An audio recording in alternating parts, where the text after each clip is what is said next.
Happy birthday to the magnificent Audre Lorde. It's amazing to be able to hold this induction on her birthday. My name is Isadora Wilkenfeld. I am part of the programming team at the Cathedral of St. John the Divine. I just want to thank you all again for joining us, for making time and being with us here. It's a real honor for us to celebrate the incredible Audre Lorde today. Before we start with the program, we have some fantastic readers and longtime friends and family members. I have just a couple of very brief housekeeping notes. When people are admitted into the Zoom, you'll be on mute. If you can keep yourself on mute through the readings and the remarks, that would be great. If you'd like to respond or make a comment, please feel free to use the chat, which you can find at the bottom of your Zoom screen. I would also, on behalf of my colleagues here at the Cathedral, just like to say that we recognize that Manhattan is part of the ancestral and traditional homeland of the Lenni Lenape and Wappinger people. And we hope that in some small way, by this acknowledgement of the legacies of displacement and migration and resettlement here that have enabled us to gather, even in this virtual space online right now, that we're beginning to take the first step towards the long and very overdue process of healing and reparations. And we at the Cathedral are pledging to continue to confront and address the issues of exclusion and erasure and systemic discrimination in our community through all of the services and programs and ongoing education that we offer here. So thank you all again so much for being with us this evening. Thank you to the electors of the Poets Corner and our wonderful poet in residence, Marie Howe. And it is a great honor again to have you all here with us as we celebrate the 2020 inductee to the American Poets Corner, Audre Lorde.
Moon-marked and touched by sun, my magic is unwritten, but when the sea turns back, it will leave my shape behind.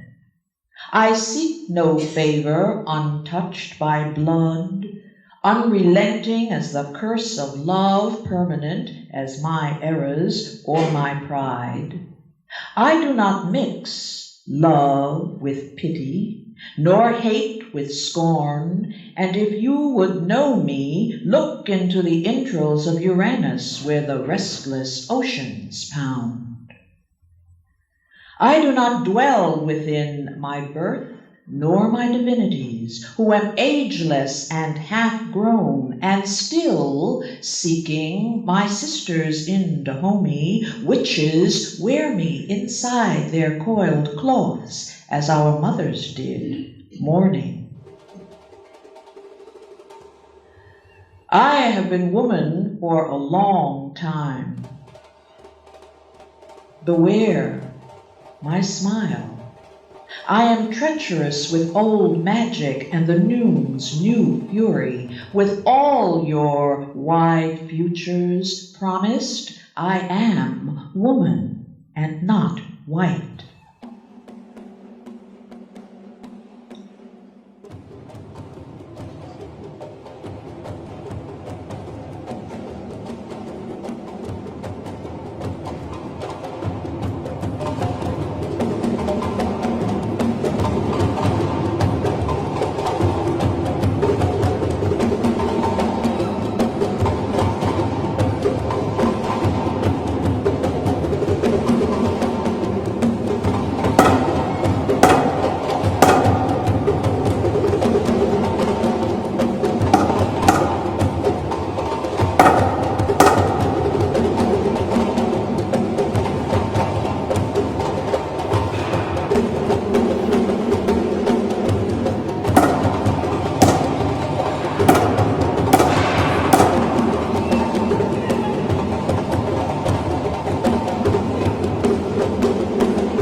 Welcome to the Cathedral of St. John the Divine here in New York City, New York's great cathedral.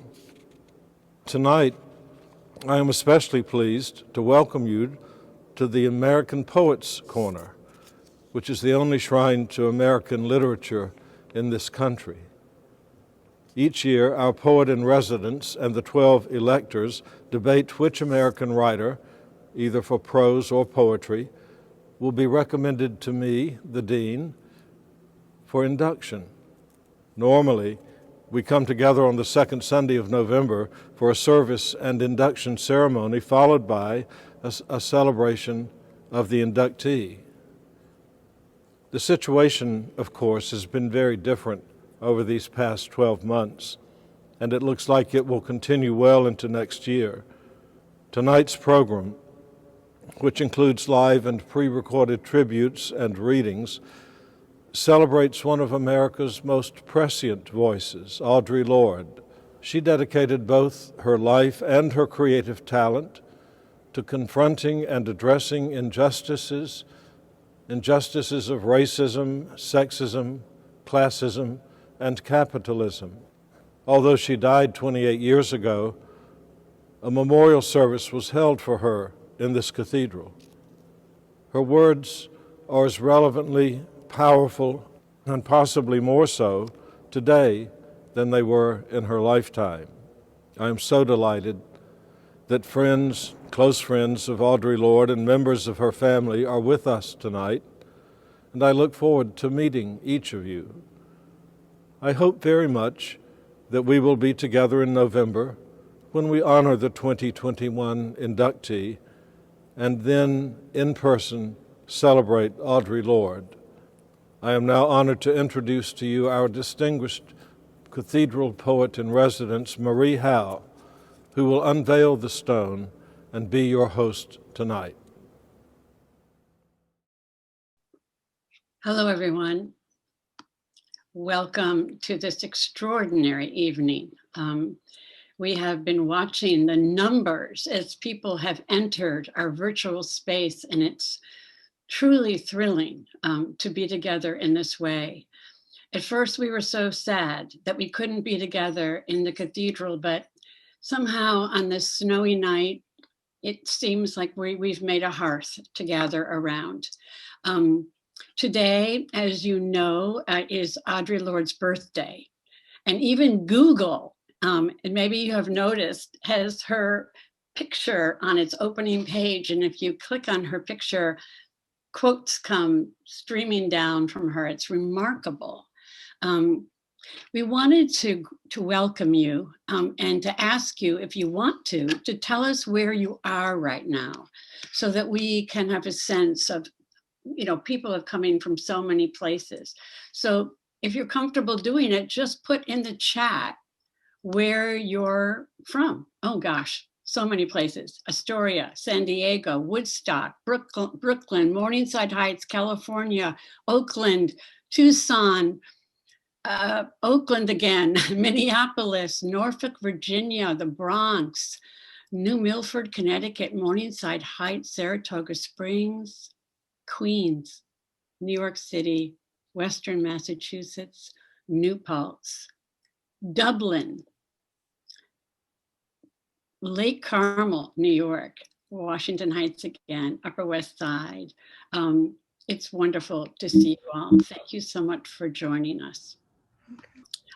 Last week, I was able to meet with Lisa and to go to the cathedral and to officially unveil the stone with Audre's name and date and quote on it. And we're going to go now virtually to the cathedral and look at that stone more closely, if we're ready to go.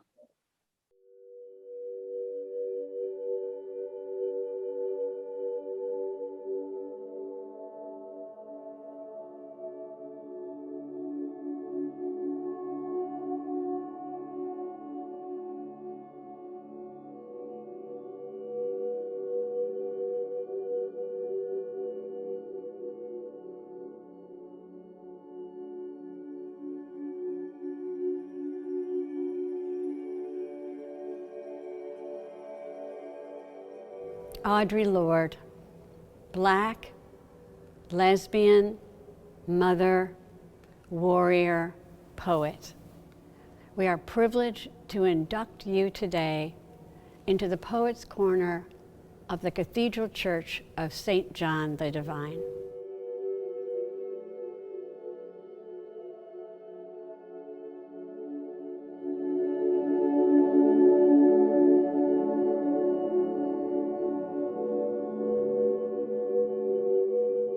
Audre Lorde, 1934 to 1992.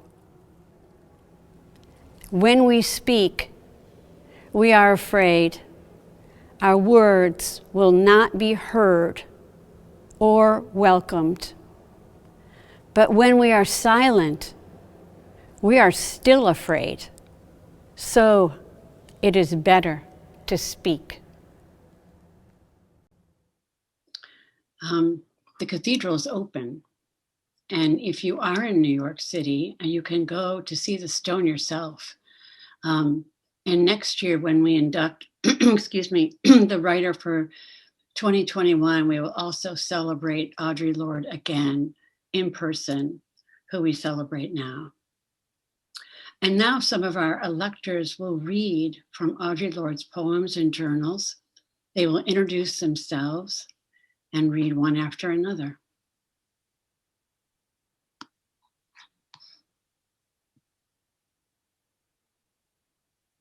Good evening, everyone. My name is Dante Micheaux, and I have the distinct pleasure of reading Audre Lorde's Coal.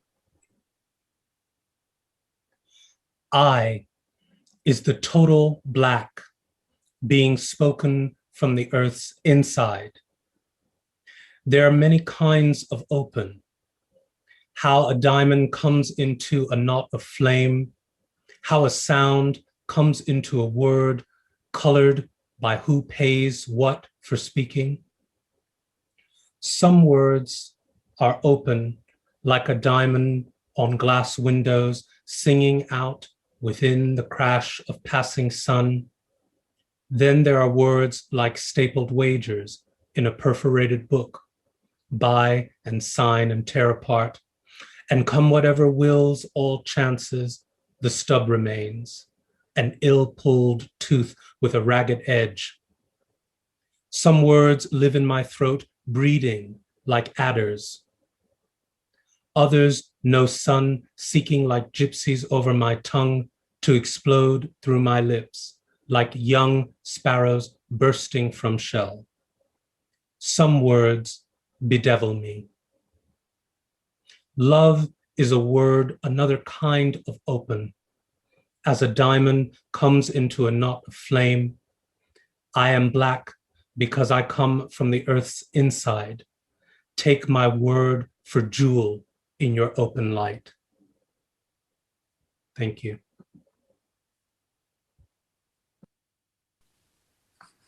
Good evening. My name is Martha Collins. In thinking about this induction, I turned to my collection of books by Audre Lorde and discovered that the earliest one I have dates back to 1974. The poem I'm going to read comes, like the one Dante just read, from Lorde's 1976 book, Coal. My first edition has my reading and teaching notes in it, so I read with good memories as well as deep gratitude. The woman thing. The hunters are back from beating the winter's face, in search of a challenge or task, in search of food, making fresh tracks for their children's hunger. They do not watch the sun. They cannot wear its heat for a sign of triumph or freedom. The hunters are treading heavily homeward through snow that is marked with their own bloody footprints. Empty-handed, the hunters return, snow-maddened, sustained by their rages. In the night, after food, they may seek young girls for their amusement. But now the hunters are coming, and the unbaked girls flee from their angers. All this day I have craved food for my child's hunger. Empty-handed, the hunters come shouting. Injustices drip from their mouths like stale snow melted in sunlight. Meanwhile, the woman thing my mother taught me bakes off its covering of snow like a rising black sun. Thank you. Good evening, everyone. It's so beautiful to be all the many years with you in celebration of Audre Lorde. My name is Araceli Skirmay. I wrote that in my notes because I'm so excited. I knew I might forget. And the poem I'll read tonight is Movement Song, and it's dated 1972, and I'm reading it from Undersong.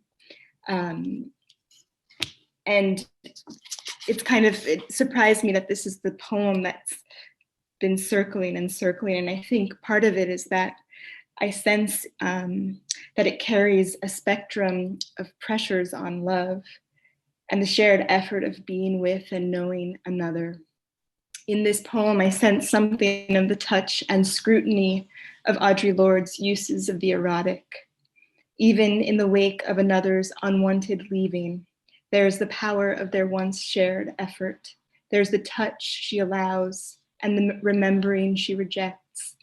And all through here is the circuitry and power of her fullness of feeling. Movement Song. I have studied the tight curls on the back of your neck, moving away from me beyond anger or failure. Your face in the evening schools of longing, through mornings of wish and ripen. We were always saying goodbye in the blood, in the bone, over coffee, before dashing for elevators, going in opposite directions without goodbyes. Do not remember me as a bridge, nor a roof, as the maker of legends, nor as a trap door to the world where black and white clericals hang on the edge of beauty in 5 o'clock elevators, twitching their shoulders to avoid other flesh. And now there's someone to speak for them, moving away from me into tomorrow's morning of wish and ripen. Your goodbye is a promise of lightning in the last angel's hand, unwelcome, warning. The sands have run out against us. We were rewarded by journeys away from each other into desire, into mornings alone, where excuse and endurance mingle, conceiving decision. Do not remember me as disaster, nor as the keeper of secrets. I'm a fellow rider in the cattle cars, watching you move slowly out of my bed, saying we cannot waste time, only ourselves.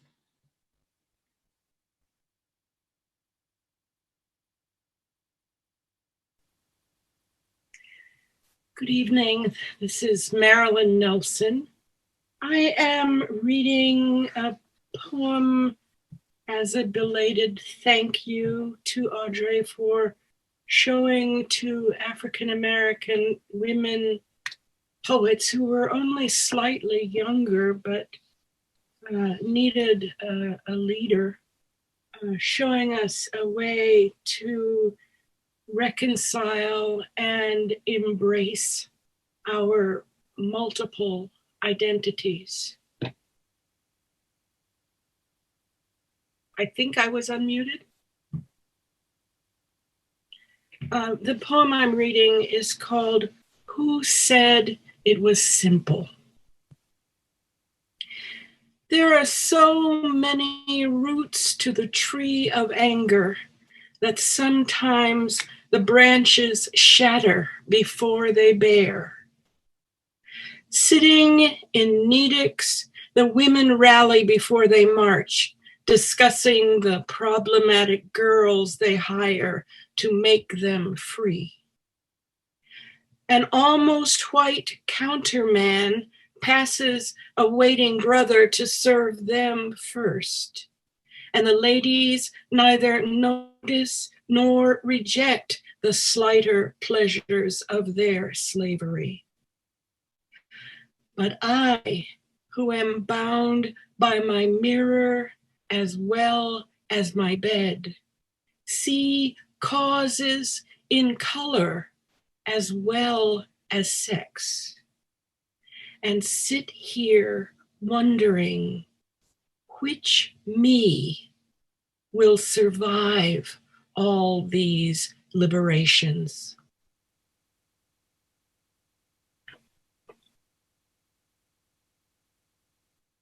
Marilyn, that was beautiful. What a fantastic poem.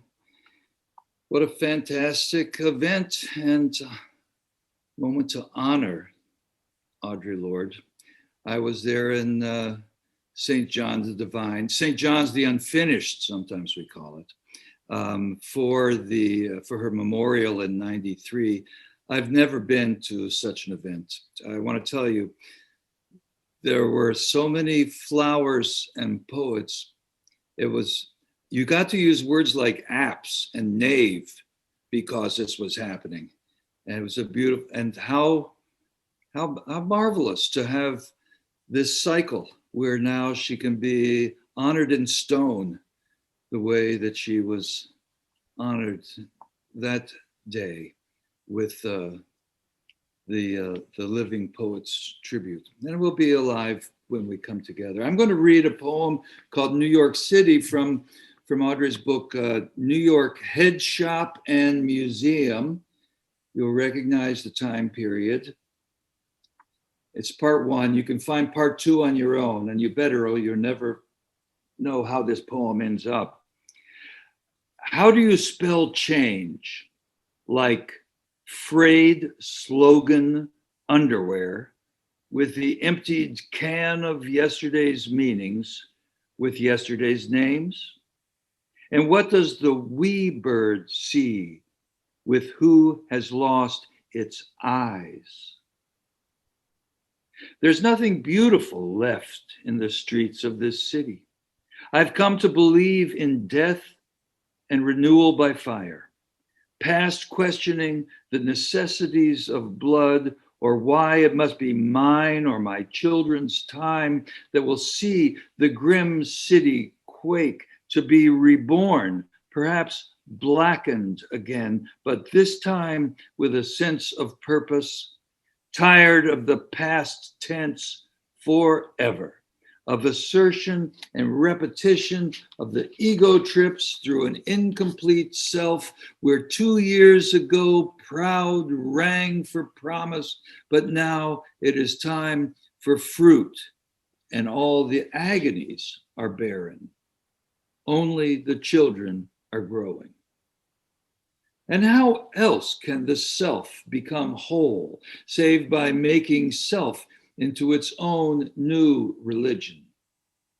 Yet I am bound, like an old lover, a true believer, to this city's death by accretion and slow ritual, and I submit to its penance for a trial as new steel is tried. I submit my children also to its agonies, and they are not the city's past lovers, but I submit them to the harshness and growing cold, to the brutalizations which, if survived, will teach them strength, or an understanding of how strength is gotten and will not be forgotten.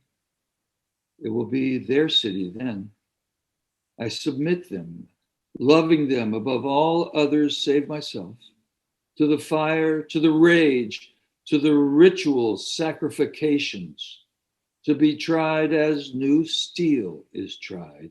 And in its wasting, the city shall try them as the blood splash of a royal victim tries the hand of the destroyer.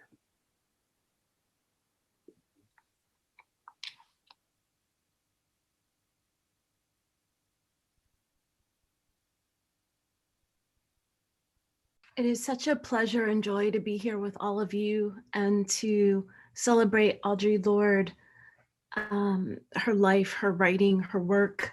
To celebrate her and to celebrate also Toni Morrison today feels like a feast. And I know that this feast is one of the primary reasons I'm sitting here today in fellowship, communion, celebration with all of you.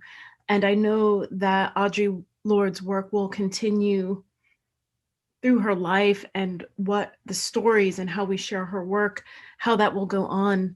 I am going to read just one excerpt from the Cancer Journals, and the date is June 10th, 1984. We all have to die at least once. Making that death useful would be winning for me. I wasn't supposed to exist anyway. Not in any meaningful way in this fucked up white boy's world. I want desperately to live, and I'm ready to fight for that living even if I die shortly. Just writing those words down snaps everything I want to do into a neon clarity. This European trip and the Afro-German women, the Sister Outsider Collective in Holland, Gloria's great idea of starting an organization that can be a connection between us and South African women. For the first time, I really feel that my writing has a substance and stature that will survive me. I have done good work. I see it in the letters that come to me about Sister Outsider. I see it in the use the women here give the poetry and the prose. But first and last, I am a poet. I've worked very hard for that approach to living inside myself, and everything I do, I hope, reflects that view of life.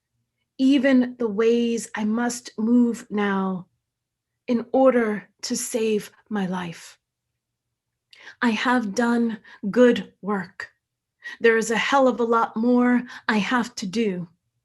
And sitting here tonight in this lovely green park in Berlin, dusk approaching and the walking willows leaning over the edge of the pool, caressing each other's fingers, birds singing under and over the frogs, and the smell of new mown grass enveloping my sad pen. I feel I still have enough moxie to do it all, on whatever terms I'm dealt, timely or not.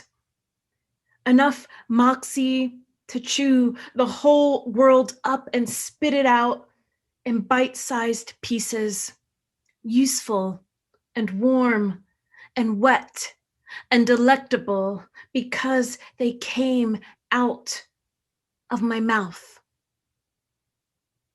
Thank you. Thank you, everyone, for reading. I wish you could all just read everything again.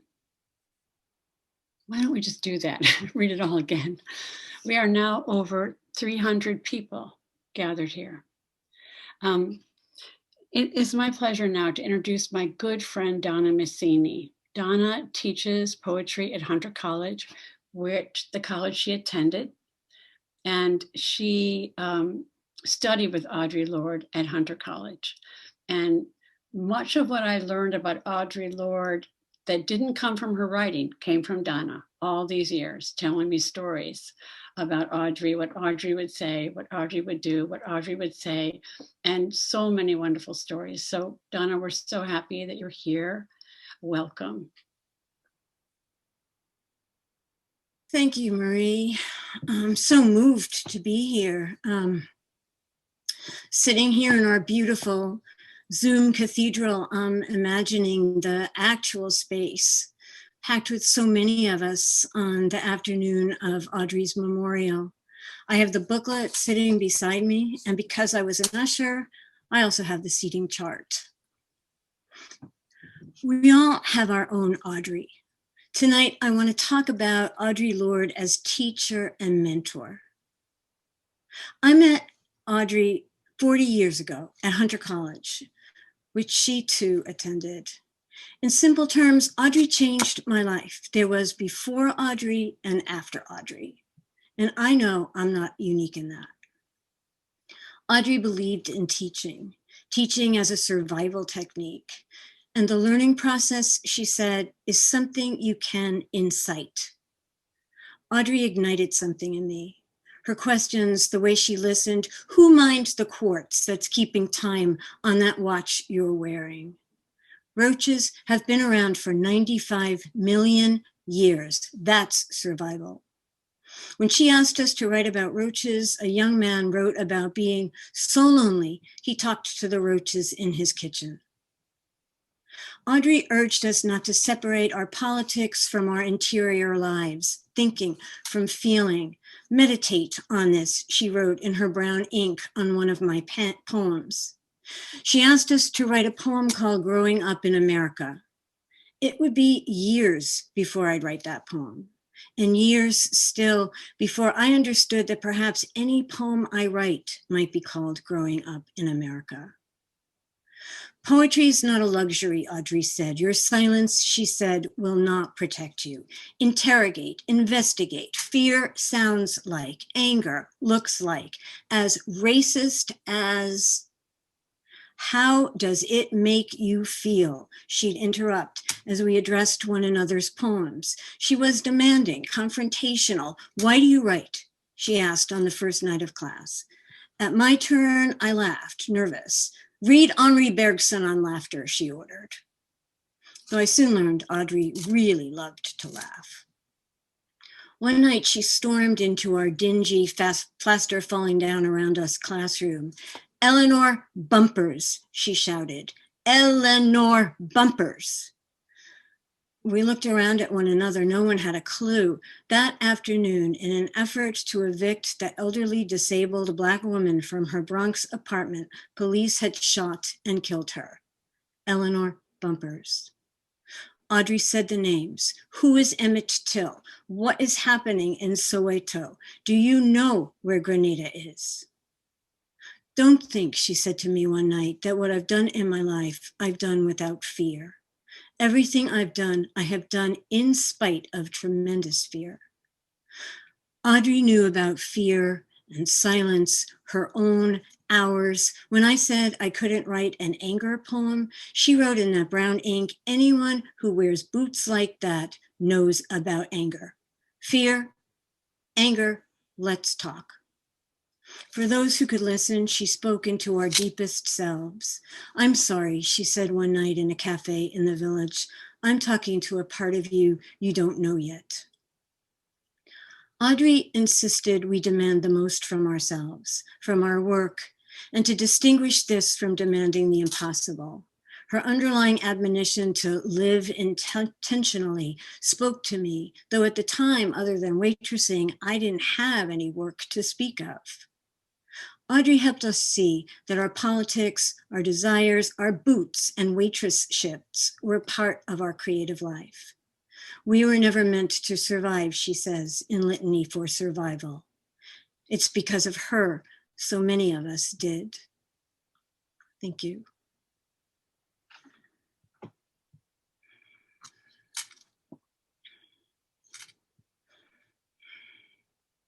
Thank you, Donna. Thank you.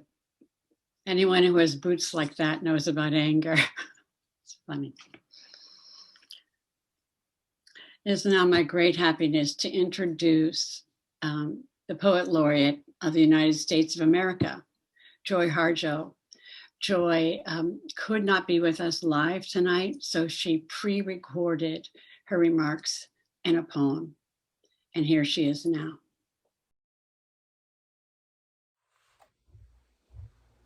I'm Joy Harjo, and I'm honored to be part of this presentation to honor Audre Lorde, a mentor, a lifeline, a warrior poet. This poem of hers, A Litany for Survival, was kind of the the starting earth for so many of my poems, and maybe even help keep me alive or keep me writing through many times. And I am so thrilled that Audre is being honored in this way at St. John the Divine. A Litany for Survival by Audre Lorde. For those of us who live at the shoreline, standing upon the constant edges of decision, crucial and alone. For those of us who cannot indulge the passing dreams of choice, who love in doorways coming and going, in the hours between dawns, looking inward and outward at once, before and after, seeking a now that can breed futures, like bread in our children's mouths, so their dreams will not reflect the death of ours. For those of us who were imprinted with fear, like a faint line in the center of our foreheads, learning to be afraid with our mother's milk by this weapon, this illusion of some safety to be found, the heavy-footed hope to silence us. For all of us, this instant and this triumph, we were never meant to survive. And when the sun rises, we are afraid it might not remain. When the sun sets, we are afraid it might not rise in the morning. When our stomachs are full, we are afraid of indigestion. When our stomachs are empty, we are afraid we may never eat again. When we are loved, we are afraid love will vanish. When we are alone, we are afraid love will never return. And when we speak, we are afraid our words will not be heard nor welcomed. But when we are silent, we are still afraid. So it is better to speak, remembering we were never meant to survive.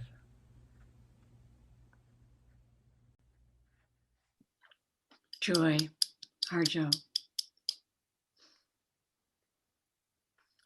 Audre Lorde's daughter is with us tonight, Dr. Elizabeth Lorde Rollins.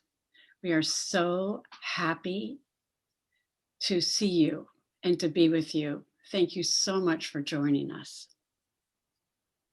It's a real honor to be here. Yeah, it's a real honor to be here.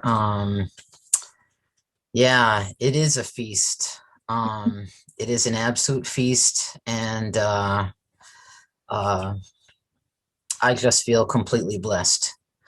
So my eternal thanks to all the folks who worked so hard to put this together.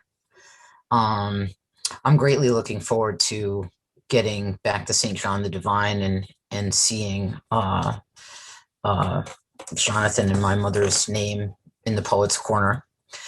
And I hope that wherever you are, Mom, that you can enjoy this. She would have been tickled pink to be in the Poet's Corner. And I really echo the voices of the poets who have read that poetry is a lifeline. And it was for Audre Lorde, and it was also the line that she threw to others. And she really did live it, walk it, talk it. And I don't want to take up too much time, but, you know, just as an anecdote, you know, she read to us when we were young, lots of stuff, but poetry especially. And I remember especially coming in one day from 5th or 6th grade. I was completely in tears. Math was not my strong suit. I just had the worst time and been completely humiliated in math class, couldn't wrap my head around it. And when I came in, she listened to me, was crying and what had happened. And it was like this revelation came over her face, and she said, "Wait right here." I was sitting on the steps of our house, and she ran into the living room and fetched up a volume and came running back and opened it up and flip, flip, flip, and started reading to me Euclid Alone Has Looked on Beauty Bare by Edna St. Vincent Millay.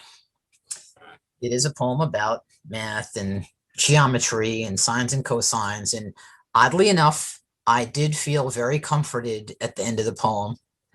And so poetry as everything, including first aid. It's a beautiful thing. For me to be alive, to see Audre Lorde inducted into the Poets' Corner of St. John the Divine. And poetry is how she found her voice as a child of 5. It's how she survived her family of origin. And that her words of poetry are on the lips of people all over the world fighting for justice. In this time, it's everything she wanted. So thank you so much to everybody. Thank you, Elizabeth. Thank you for being here. We are so happy to have close family friends who also would like to speak.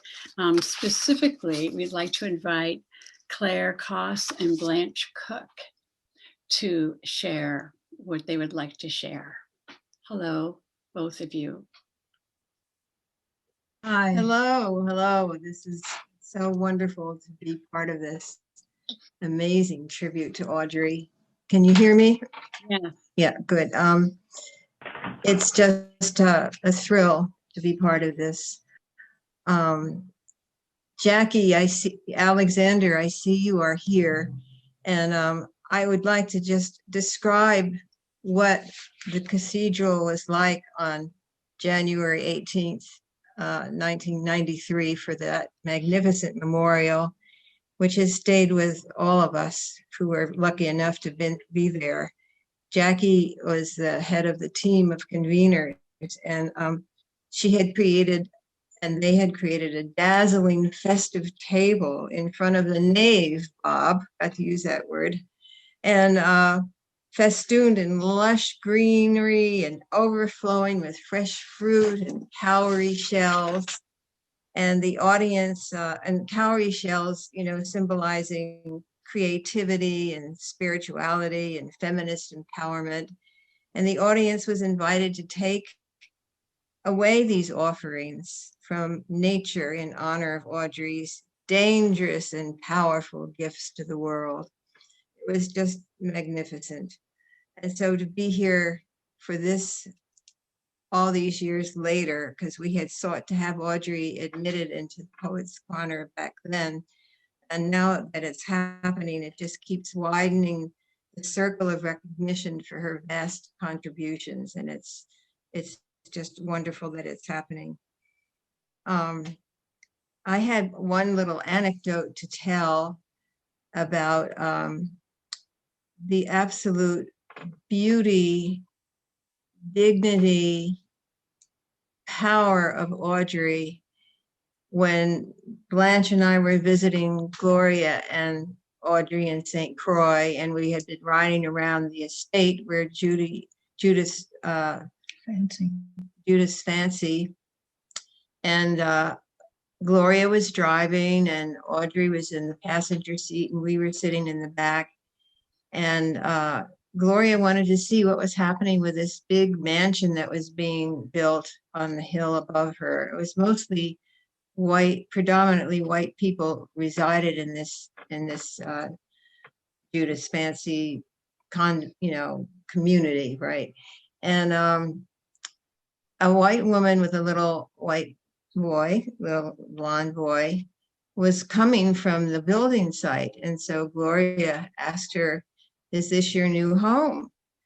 And as soon as this little boy saw Audre, he started screaming, "I don't want to go with you. I don't want to go with you." And Audre realized immediately that he thought she was a baby nurse And the minute he saw a Black person, that was what it was. And the mother would not look in Audrey's eyes, but the little boy was looking at her with great fear that he was going to be. She said, "You won't be left. Your mother's not going to take you away. I'm here. I'm not here to take care of you. I'm your neighbor. I live over here." And it's just, this conversation went on with the child screaming, the mother ignoring him. And it was what you all have been saying. It's like words that won't be spoken. And she was acknowledging the truth of what was going on. And this woman was not able to acknowledge that at all. So she then wrote a poem about it. And it's like how she survived the indignities of racism. And I'm going to read this short poem that came out of that experience. Judith's Fancy. Half built, your great house looms between me and the sun. Shell smells on the morning wind. You are younger than my daughter. The boy you hold is blonde. The moon is new. My sloping land brings our eyes level. Welcome, neighbor, I begin. Were we enemies in another life? Or do your eyes always turn to flint when meeting a Black woman face to face? Your child speaks first. I don't like you, he cries. Are you coming to babysit me?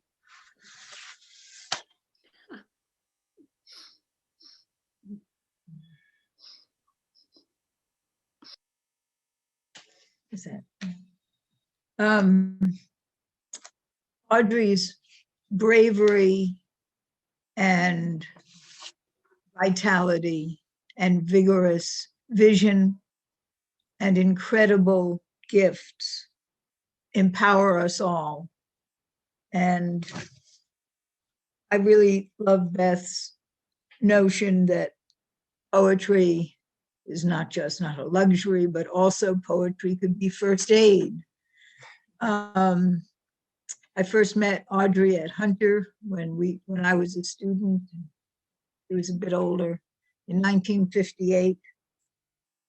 And I think her oldest friend at Hunter was Diane DePrima, who published her first book, which I just wanted to read. Diane DePrima's, the first book, The First Cities. It was 1960, Poets Press, 1968. And Diane said in her introduction, I think of Audrey as Audrey everywhere, because Claire and I were on a subway train the other day, and there above us was a photograph of Audre Lorde and her poem, Marvelous Arithmetics of Being. It was of distance. Diane said, Audre Lorde's world is all colors. Its songs move through large areas of light and darkness. They take us with them through their landscape, which is circular, like Chinese painting. In her poems, the past does a cartwheel and becomes the future. I just want to repeat that. The past does a cartwheel and becomes the future. Everything that Audrey wrote is in the present and goes beyond. And all of you who said her words are being read everywhere. Audrey, this global adhesion, it is really thrilling. But Diane asked, where is the present? Do you dare put a hand on it? Bumpy roads, a wobbly vehicle, but she gets through. Love is a word, another kind of open. As a diamond comes into a knot of flame, I am black because I come from the earth's inside. Take my word for jewel in your open light. And she ends, a woman's world. Audre lived in a woman's world, peopled with men, children, and the dead, exotic as scallops. And I'm so grateful for all of you putting this together and being here to celebrate one of the most extraordinary humans who ever walked the earth. Thank you.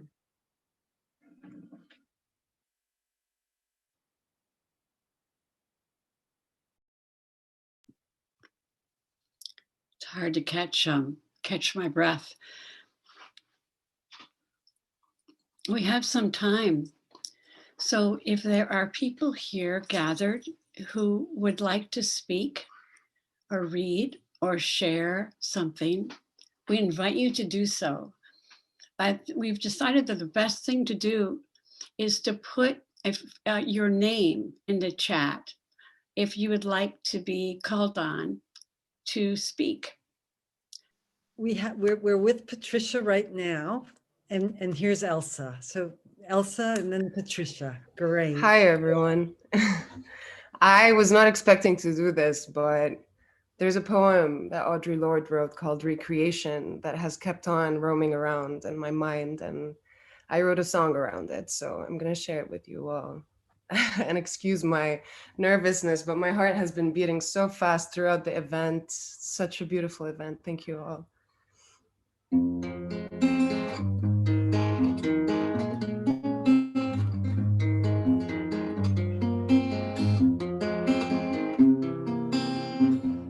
Coming together, it's easier to work after our bodies meet. Pen and paper, neither can nor profit, whether we write or not. But as your body moves under my hands, charged and waiting, we cut the leash. You create me against your thighs, hilly with images, moving through our word countries. Your body writes into my flesh the poem you make of me. Da, da, da, da, da, da, da, da, da,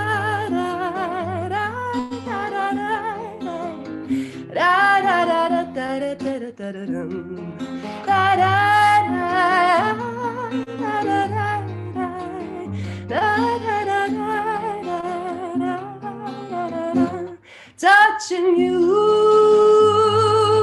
I can't deny, and as fire sets in my throat, I love you. Flesh into blossom, I made you, and take you made into me. Da, da, da, da, da, da, da, da, da, da, da, da.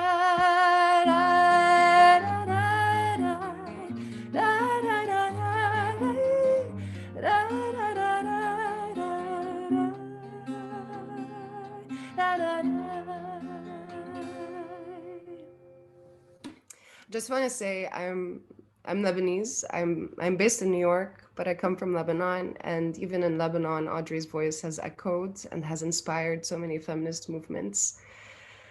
And I'm so thankful for this time. Much love to you all. Is Patricia next? I think it's Patricia.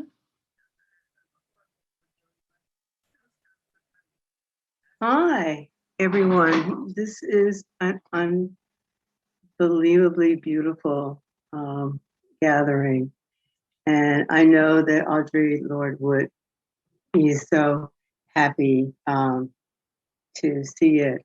And I have a couple of things. One is I am incredibly grateful, as are any number of Black women in the 70s whom Audre was the person who published their work, because she did mine. She found us and she gave us a place to be. And she also was a defender of people. So if you were under attack, she would be someone. That warrior thing was very, very, very real. And I won't go into the details, but Elizabeth was there at the time. I had a program at the Women's Inter Arts Center. I had read a poem, and afterwards, this woman accosted me, literally, and started to call me all kinds of names. And the next thing I saw was Audre and her daughter in this woman's face, literally in this woman's face, saying, "What are you talking about?" You know, and pretty much shutting her down. We will never see her kind again, but oh, how grateful I am that she was here. I thank everyone who read tonight, and I thank the Cathedral for adding her to the American Poets Corner. No one deserves to be there more than she does. Thank you so much. Thank you, Patricia. Araceli, you can see what I cannot. Yes, I see Norbisi. I see Norbisi Philip is next. Can you hear me? Oh, I'm just so happy. I got a note of this from Alyssa Trotz through Jackie Alexander. Jackie, hello. And, you know, years ago when I began to write, I don't think I can talk without crying, you know. Anyway, I sent a letter to Audre and sent some poetry to her. And she took the time to write back and say something along the lines of she could hear the Caribbean rhythms coming through. It didn't matter what she said. I think it was just the fact that she took the time to write back to me that was so important. And she lives in my heart and on my poetry altar. I just want to read one poem from her. It's called Dahomey. In spite of the fire's heat, the tongs can fetch it. It was in Abomi that I felt the full blood of my father's wars and where I found my mother, Sibolisa, standing with outstretched palms, hip high, one breast eaten away by worms of sorrow, magic stones resting upon her fingers, dry as a cough. In the dooryard of the brass workers, 4 women joined together, dyeing cloth, mock issues, iron quiver, standing erect and flamingly familiar in their dooryard. Mute as a porcupine in a forest of lead, in the courtyard of cloth workers, other brothers and nephews are stitching bright tapestries into tales of blood. Sunday is a woman with braided hair, spelling the fasts of Shango, asleep between sacred pythons that cannot read, nor eat the ritual offerings of Asin. My throat in the panther's lair is unresisting. Bearing 2 drums on my head, I speak whatever language is needed to sharpen the knives of my tongue. The snake is aware, although sleeping under my blood. Since I am a woman, whether or not you are against me, I will braid my hair, even in the seasons of rain. I just want to say that Audre helped me to speak the language I needed to speak. And she's here with us tonight, and I will forever be grateful to her. I did a blog for Jacket 2 and used a lot of her essays, quotes from them. So thank you, Audre, for walking the walk and talking the talk and being here with us. Thank you so much. Would Barbara Walters, I think, is the next person who was interested in speaking. I'm gonna spotlight your video if you are still interested. Yes. Good evening, everybody. I suppose I'm supposed to be here tonight because I learned about this event a half hour before it started. And I feel so honored to be around and be with you really talented, beautiful women. I want to share some thoughts, some reflections from having seen the movie Judas and what was it, Judas and the Black Panther or something like that. It was just so compelling for me. And I am a poet and a writer. So And I have not read this for anyone, so I hope you all can get it. And it's 3 pages. I'm not going to read 3 pages. I'm just going to read parts of it. The United States versus precious lives. We can't meet violence with violence, fire with fire. Historically, in 1979, at 21, Fred Hampton had a majestic vision. Nonviolence wasn't on his plate. He didn't know Dr. King, and let's assume he did. He would have been able to live longer. If we met, I would have been about 28 or 29. I'm 79 now, so. I had the wisdom to see our vision as a nation. Fred, together, we would have advanced together, shoulder to shoulder. Each generation, each decade, transformations are on the horizons. Like the sun rises in the east, together, you and I, Fred, would have the language to call it how we saw it. Systemic racism. We didn't have the vocab. If together, Fred, we would have followed Dr. King's ambition. And so I'm just going to close at this point. I ended with saying how love can prevail. The positive always prevail. Hope and victory. Hope, prayer, love, victory. War is not the answer. Don't punish me with brutality. Thank you so much, Barbara Walters. I've been listening to Marvin Gaye all day. Don't punish me with brutality. I've been hearing it all day. We're gonna probably wrap up now. But I guess I want to add one thing. I grew up as an Irish Catholic white girl, and I discovered Audre Lorde's poems and loved them. But I didn't know what I didn't know. And one of the many things she taught me was the uses of the erotic. Somebody, a woman gave me that essay. I didn't know what in the world she was talking about. That's how out of touch I was. I wanted to be with the white boys talking intellectually back in those days. I didn't know any better. And it was extraordinary to have that essay filter down into my own body over the years.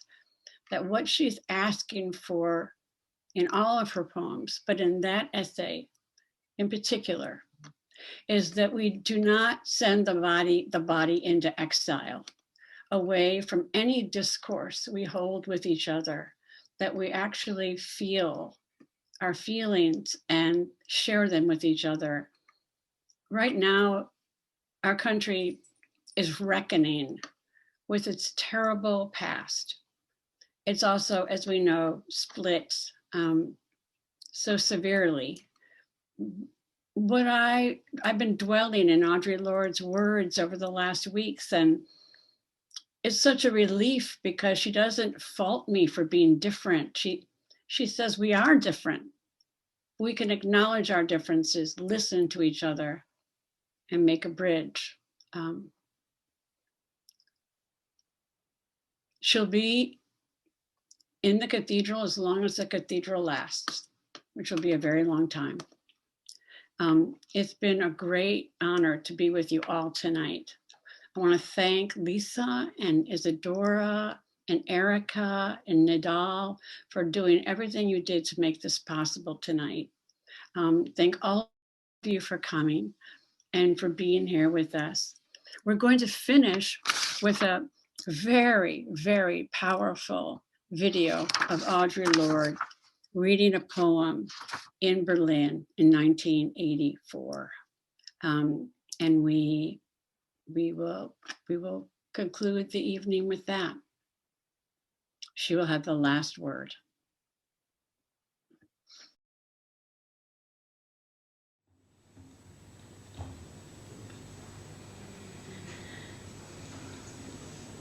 I've just returned from a feminist conference and book fair in London, where for a week, over and over again, I was brought or made very, very conscious of the ways in which Black women and white women do not hear each other. So yet again, this is an attempt. The title of this poem is A Woman Speaks. Moon-marked and touched by sun, my magic is unwritten, but when the sea turns back, it will leave my shape behind. I seek no favor untouched by blood, unrelenting as the curse of love, permanent as my errors or my pride. I do not mix love with pity, nor hate with scorn, and if you would know me, look into the entrails of Uranus where the restless oceans pound. I do not dwell within my birth, nor my divinities, who am ageless and half-grown, and still seeking my sisters in Dahomey. Witches wear me inside their coiled cloths, as our mothers did, mourning. I have been woman for a long time. Beware my smile. I am treacherous with old magic and the noon's new fury. With all your wide futures promised, I am woman and not white.